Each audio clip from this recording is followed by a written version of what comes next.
Hi everyone, welcome to ARC. ಇಲ್ಲಿ ನಮ್ಮ ಪ್ರಾಜೆಕ್ಟಲ್ಲಿ ಒಂದು ಡೀಟೇಲ್ ಇದೆ ನೋಡಿ.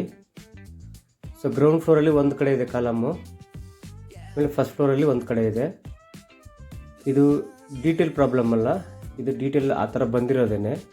ರೀಸನ್ ಏನಂದರೆ ಗ್ರೌಂಡಲ್ಲಿ ಜಾಸ್ತಿ ಜಾಗ ಬೇಕಾಗಿತ್ತು ಮತ್ತು ಫಸ್ಟ್ ಫ್ಲೋರಲ್ಲಿ ಸೆಟ್ ಬ್ಯಾಕ್ ಬಿಡಬೇಕಾಗಿತ್ತು, ಅದಕ್ಕೆ ಈ ಥರ ಮಾಡಿರೋದು ನೋಡಿ. ಅದಕ್ಕೋಸ್ಕರ ಒಂದು ಹೆವಿ ಬೀಮ್ ಬಂದಿದೆ, ನಿಮ್ಗೆ ಇನ್ಸೈಡಿಂದ ತೋರಿಸ್ತೀನಿ. ಸೊ ಬೀಮ್ ನೋಡಿ ಎಷ್ಟು ಹೆವಿ ಬಂದಿದೆ ಅಂದರೆ, ಇದು 2 ಫೀಟ್ ಬೈ 2 ಫೀಟ್ ಬೀಮ್ ಹಾಕಿದ್ದೀವಿ. ಸೊ ಇದ್ರ ಮೇಲೆ ಫ್ಲೋಟಿಂಗ್ ಕಾಲಮ್ ಬಂದಿದೆ. ಸೊ ಇದಕ್ಕೆ ಮೇಲೆ ಬರೋ ಕಾಲಮ್ಮು ಹೊರಗಡೆಯಿಂದ ನೋಡಿದ್ರೆ ಒಳಗಡೆ ಇದೆ.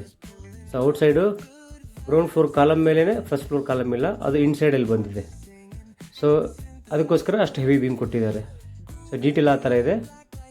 ಸೊ ನೀಟಾಗಿ ಬಂದಿದೆ ನೋಡಿ. ಈ ಥರ ಡೀಟೇಲ್ ಕೂಡ ಮಾಡ್ಬೋದು. Thank you.